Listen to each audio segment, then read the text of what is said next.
Benvenuti a questa prima edizione del nostro telegiornale. Vediamo subito i titoli. 2 sparatorie nella notte a Catania hanno lasciato a terra un ferito e tanti bossoli. Da capire se i 2 episodi siano collegati. Nuova intimidazione in un bar allo Zen di Palermo, incendiati i condizionatori del locale. 3 rapinatori arrestati dopo il colpo in un panificio di Caltagirone, inseguiti dai carabinieri, si sono schiantati con l'auto contro un palo. Auto tampona un autobus in panne dentro la galleria Taormina della A18, morto un uomo, ferita la figlia di 6 anni. Oltre 100 appuntamenti tra centro storico e periferie. Catania si prepara a un'estate di eventi con il Summer Fest. Alla Villa Bellini grandi nomi della musica. Calcio, il Catania accelera per la panchina. Fabio Caserta resta la prima scelta per un progetto biennale. L'alternativa è Emilio Longo. Serie B, il Palermo attivo sul mercato con Hernani a un passo dal ritorno in Italia, mentre si accelera anche per Estevez e del Parma per rinforzare il centrocampo. In attacco resta viva la pista Luvumbo.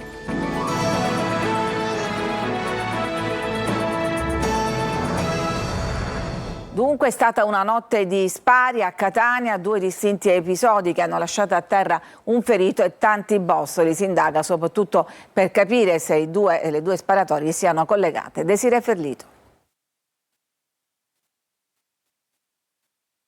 Lo vedremo tra poco, lo vediamo tra poco. Andiamo avanti a Palermo con la nuova intimidazione in un bar dello Zen, a fuoco i condizionatori esterni, ma lo Stato dov'è? Denunciano gli esercenti ai nostri microfoni. Marco Gullà.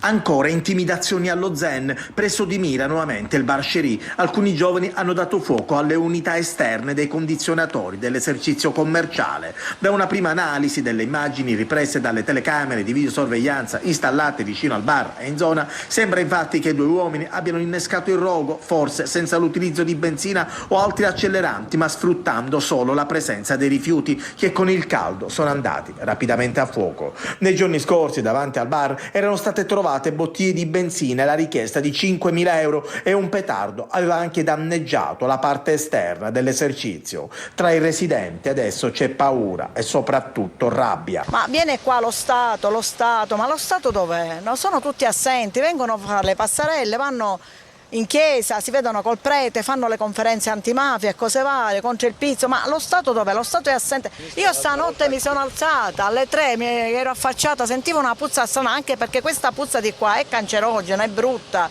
è una puzza che non si poteva respirare. Poi ho capito, sì, fu la puzza che mi ha fatto svegliare. L'intervento dei vigili del fuoco. Ma c'era fumo, puzza? Puzza del bruciato, sì. Resta alta l'attenzione da parte di investigatori e procura che cercheranno di capire come inquadrare esattamente quanto accaduto stanotte. Prima la rapina, poi la fuga e lo schianto a Caltagirone. Il colpo ai danni di un panificio si è concluso con un inseguimento e l'arresto dei 3 rapinatori. Eva Spampinato. Queste sono le immagini conclusive di un inseguimento ad alta velocità che è finito così, con i banditi che si schiantano contro un palo nel tentativo di fuggire ai carabinieri, perdendo il controllo dell'auto su una rotonda. Siamo a Caltagirone, in provincia di Catania, dove si sono vissuti attimi di paura in pieno giorno. 3 uomini con il volto coperto e armati di una pistola fanno irruzione in un panificio di Viale Mario Milazzo. Minacciano il personale, si fanno consegnare l'incasso della giornata, 635 euro, per evitare che venga lanciato l'allarme. Poi portano via anche i telefoni cellulari dei dipendenti, che però escono dal panificio gridando. Le immagini di videosorveglianza mostrano tutte le fasi del colpo e anche i concitati momenti successivi. Una pattuglia dei carabinieri nota l'auto che si allontana a forte velocità e scatta l'inseguimento. La corsa termina qui, in via Fontanelle. L'utilitaria blu si schianta, i militari bloccano e arrestano i 3 presunti responsabili, tutti catanesi di 19, 25 e 52 anni. La pistola utilizzata per la rapina si scoprirà poi essere a salve, la targa del veicolo alterata. Dopo le porte dell'ospedale, per i 3 si sono aperte quelle del carcere. E vediamo adesso il servizio sulle 2 sparatorie che si sono registrate la notte scorsa a Catania. Il servizio è di Desiree Ferlito. Le armi tornano a sparare nella notte catanese. 2 episodi distinti a poche ore di distanza riportano alta la tensione in città. Il primo poco dopo l'1 in via Curia. Un giovane di 25 anni è stato raggiunto da un colpo d'arma da fuoco alla gamba destra. Quando i carabinieri del nucleo radiomobile sono arrivati sul posto hanno trovato 3 bossoli. Il ferito è stato trasportato al pronto soccorso dell'ospedale Garibaldi Centro. Le sue condizioni non sarebbero gravi. I militari della compagnia Piazza Dante stanno cercando di ricostruire l'esatta dinamica dell'agguato e di individuarne il movente. Diverse ore dopo un secondo allarme, in viale Biagio Pecorino nel quartiere Librino, sono stati esplosi numerosi colpi d'arma da fuoco. Questa volta non si registrano feriti né danni a cose, ma gli agenti velovolanti della questura hanno repertato una ventina di bossoli. Saranno le indagini della squadra mobile a stabilire se si sia trattato di un'intimidazione o di un regolamento di conti. 2 episodi che si inseriscono in un quadro già particolarmente delicato. Solo pochi giorni fa una violenta sparatoria in piazza Beppe Montana, nel quartiere San Giovanni Galermo, aveva provocato il ferimento di 3 minorenni. Le indagini hanno portato all'arresto di presunti componenti del comando armato e gli investigatori ritengono che quell'agguato possa essere maturato nell'ambito di una faida interna alla criminalità organizzata. E proprio a San Giovanni Galermo lo Stato cerca di fare sentire la sua presenza con una serie di controlli. Dopo la sparatoria in piazza Beppe Montana tra fazioni del clan Cappello, il tema della sicurezza a Catania è sotto la lente di ingrandimento delle forze dell'ordine, che ancora una volta hanno rivoltato il quartiere San Giovanni Galermo. L'ennesima maxi operazione di controllo del territorio, denominata Alto Impatto, ha visto impegnati insieme polizia, carabinieri, guardia di finanza e polizia locale. È la risposta della prefettura di Catania per contrastare criminalità e illegalità nei quartieri più sensibili della città. 75 militari impegnati, il bilancio parla di 190 persone identificate, 138 veicoli controllati. Un uomo è stato arrestato per detenzione di sostanze stupefacenti ai fini di spaccio, mentre altre 2 persone sono state denunciate a piede libero. Particolarmente intensa l'attività della Polizia di Stato, che ha sequestrato droga, marijuana, crack e cocaina. I controlli hanno inoltre portato al recupero di 2 veicoli rubati successivamente restituiti ai legittimi proprietari. Accertate decine di violazioni al codice della strada, tra cui guida senza patente, assenza di assicurazione e mancata revisione dei mezzi. I militari dell'Arma hanno inoltre denunciato una persona per evasione. L'operazione rientra nel piano di controlli straordinari disposto dal Comitato Provinciale per l'Ordine e la Sicurezza Pubblica nei quartieri a maggiore rischio, con lo scopo di contrastare fenomeni di spaccio, illegalità diffusa e degrado. Cambiamo argomento. Sulla A18 un'auto ha tamponato un pullman in panne in galleria, ha perso la vita un uomo, ferita la figlia di 6 anni. Maglio Viola. Arriva l'estate e ricomincia il tragico stillicidio di vittime della strada. Ancora un incidente mortale lungo la A18 nella galleria Taormina. Nello scontro notturno fra un'auto e un pullman fermo perché in panne ha perso la vita un uomo di 29 anni. Ferita anche la figlia della vittima che viaggiava con lui su una Fiat 16. Appena 3 giorni prima una giovane ciclista era morta nel Palermitano travolta da una vettura piombata su un gruppo proprio dietro una curva. Non ci sono solo gli incidenti mortali. Un altro scontro è avvenuto fra Lentini e Catania sulla statale 114 nei pressi del Ponte San Leonardo, auto cappottata e 2 feriti. Anche se la drammatica scia di incidenti non si interrompe mai, la stagione estiva, così come i periodi di festa, porta con sé un aumento degli scontri gravi a causa di maggiore distrazione, abuso di alcol e uso di droghe. Secondo il report ACI-Istat di alcuni giorni fa, però, gli incidenti in Italia sono in calo, anche se ancora siamo lontani dagli standard di sicurezza europei. Nel primo semestre del 2025 in Italia sono stati registrati 1.310 morti sulle strade, il 7% in meno del 2024 e il 15% in meno del 2019, quando erano stati 1.534. La Sicilia mostra l'11% del totale degli incidenti, con 145 scontri mortali fra gennaio e giugno del 2025. Nel paese, parlando degli incidenti con esito letale, le autostrade sono le più sicure e fanno registrare solo l'8,6% degli incidenti, mentre il 73% avvengono nelle strade urbane e poco meno del 17% lungo le strade extraurbane. Nell'isola il rapporto è leggermente diverso, con circa il 10% degli scontri in autostrada, il 29% su strade extraurbane e solo il 61% nelle città.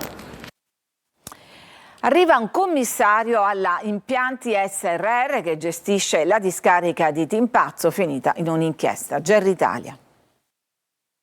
Cambio ai vertici di Impianti SRR, la società che gestisce la discarica di Timpazzo, il servizio rifiuti nell'ambito territoriale. Dopo i provvedimenti del GIP del Tribunale di Caltanissetta nell'inchiesta sul presunto ciclo illecito dei rifiuti, la gestione passa nelle mani di un commissario giudiziario. A guidare la società sarà il commercialista nisseno Marco Valenza, incaricato per un anno. Il professionista ha già avviato una prima ricognizione sulla situazione amministrativa e gestionale, in attesa della relazione da presentare al giudice. Nei prossimi giorni è previsto anche un confronto con i sindaci della SRR. Una svolta dopo una lunga fase di gestione affidata all'ingegnere Giovanna Picone, raggiunta da una misura cautelare nell'ambito dell'inchiesta. L'assemblea dei sindaci ha già deciso la revoca dell'incarico. Restano ora diversi nodi da affrontare, dall'acquisizione definitiva del sistema di compostaggio di Brucazzi alla proroga per la gestione delle vasche sature, fino ai progetti di ampliamento del sito con la nuova vasca F, un intervento da quasi 12 milioni di euro, finanziato con fondi FSC. Tra le questioni sotto osservazione anche l'iter tecnico del progetto. Nei mesi scorsi era stato affidato lo studio di fattibilità tecnico-economica a una società di Bagheria, il cui direttore tecnico è l'ingegnere Salvatore Parlatore, già responsabile tecnico di Timpazzo e attualmente ai domiciliari nell'ambito della stessa indagine. Sul caso intanto interviene anche la politica regionale. Il deputato di Sud Chiama Nord Giuseppe Lombardo ha chiesto un'audizione urgente in Commissione Ambiente dell'ARS per chiarire quali controlli siano stati effettuati negli anni sull'impianto. Un aspetto che al momento rassicura i cittadini è che sul piano operativo però non risultano criticità per la continuità del servizio nei comuni dell'ambito e per la piena funzionalità della piattaforma di Timpazzo.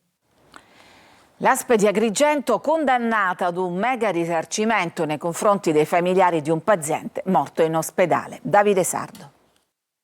Ancora un caso che riaccende riflettori sulla sanità siciliana e in particolare su quella della provincia di Agrigento. Oltre 1.400.000 euro è la somma che l'ASP dovrà pagare ai familiari di un paziente morto circa 10 anni fa all'ospedale Barone Lombardo di Canicattì. Secondo i giudici non sarebbero stati eseguiti tutti gli accertamenti necessari per arrivare in tempo a una diagnosi corretta. Una vicenda lunga, finita in tribunale, che si chiude con una condanna per l'azienda sanitaria e il riconoscimento di gravi omissioni nella gestione del caso. Ma non è un episodio isolato. Solo la scorsa settimana il Tribunale di Agrigento ha disposto un altro maxi risarcimento, quasi 2 milioni di euro per la morte di una donna di 46 anni avvenuta nel 2020 all'ospedale San Giovanni di Dio di Agrigento. Anche in quel caso, secondo i giudici, il decesso poteva essere evitato. 2 sentenze ravvicinate che pesano sulle casse pubbliche e che alimentano preoccupazione tra i cittadini. Soldi della collettività destinati ai risarcimenti, mentre cresce la sfiducia verso il sistema sanitario. Ci sono troppi soldi dedicati alla litigiosità di questa azienda, una litigiosità che la troviamo sia per il risarcimento danni, come in questi giorni stiamo leggendo, ma anche perché ai lavoratori non vengono riconosciute le legittime aspettative, costringendo tutti ad andare ad aderire alle vie legali. Una situazione che riapre il dibattito sulla sicurezza delle cure e sulla necessità di prevenire errori e omissioni negli ospedali. Ci fermiamo, c'è una pausa e torniamo subito dopo per parlare degli eventi dell'estate catanese.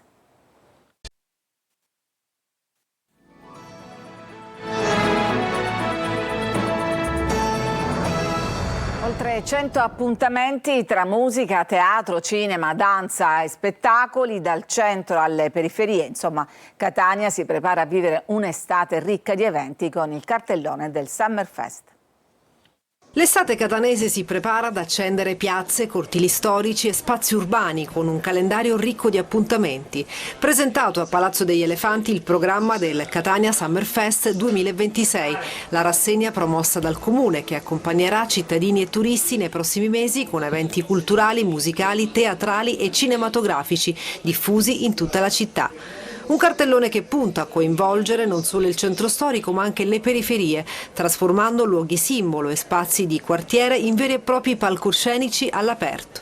Ci saranno degli sforzi che compiremo anche alla Civita attraverso la presentazione di rassegne teatrali all'interno, così come avevamo detto. Insomma, vogliamo creare un giusto connubio fra l'identità siciliana e le capacità espressive del mondo. Grande attenzione anche alla musica dal vivo. I concerti di maggiore richiamo saranno ospitati nell'Arena di Villa Bellini con grandi nomi della musica come Francesco Gabbani, Loredana Bertè, Giorgia Negramaro, Fiorella Mannoia, Gianni Morandi, Massimo Ranieri, Emma Fulminacci, Lit Fiba e molti altri, mentre numerose iniziative nazionali e locali troveranno spazio nel programma Palcoscenico Catania, sostenuto dal Ministero della Cultura. Non dimentichiamoci mai che quando parliamo di Catania Summerfest parliamo di un indotto importantissimo in termini di economia indiretta che arriva alla città per effetto delle numerose presenze di turisti che giungono da fuori. Un'estate che punta dunque a trasformare Catania in un grande teatro a cielo aperto, capace di attrarre visitatori e al tempo stesso restituisce ai cittadini spazi vissuti e condivisi.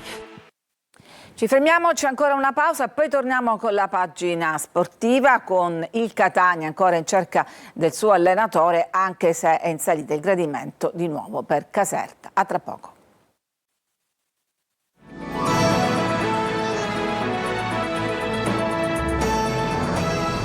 Siamo al calcio, il Catania accelera per la panchina, Fabio Caserta resta la prima scelta per un progetto biennale, l'alternativa è Emilio Longo. Il servizio.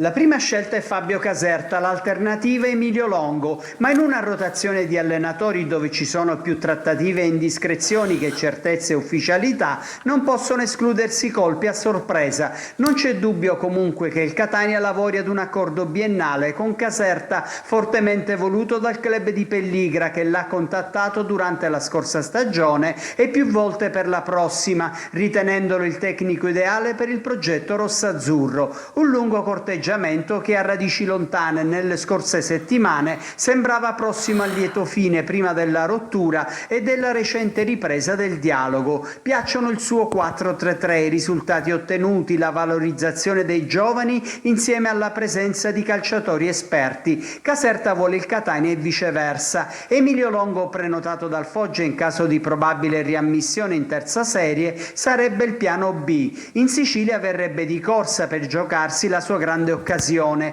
Tecnico preparato, utilizza il 4-2-3-1 e in alternativa il 4-3-3, pressing offensivo e tanto possesso palla. Nelle prossime ore la dirigenza etnea fugherà gli ultimi dubbi e, comunicata la scelta, si entrerà nel vivo della programmazione tecnica e organizzativa. Il Palermo accelera sul mercato e porta a casa nuovi acquisti. Vediamo quali con Marco Gullà. Nonostante la finestra estiva di calciomercato non sia ancora ufficialmente iniziata, il direttore sportivo del Palermo, Carlo Osti, lavora alacremente per allestire una rosa competitiva da mettere a disposizione di Pippo Inzaghi.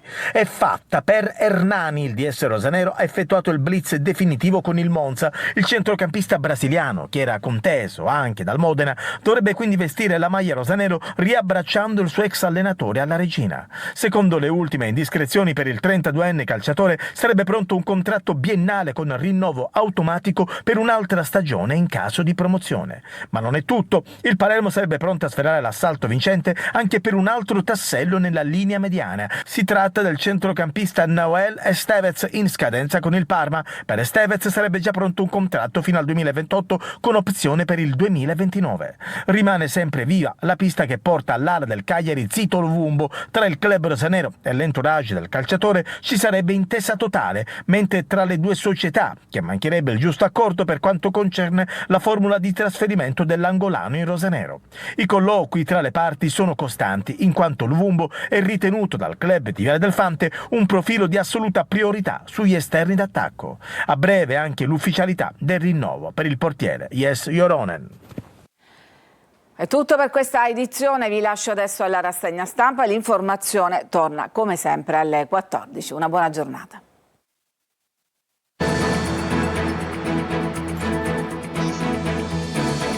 Entra nel mondo dell'informazione con l'app Sicilia Web. Resta sempre aggiornato con le news e le live in diretta.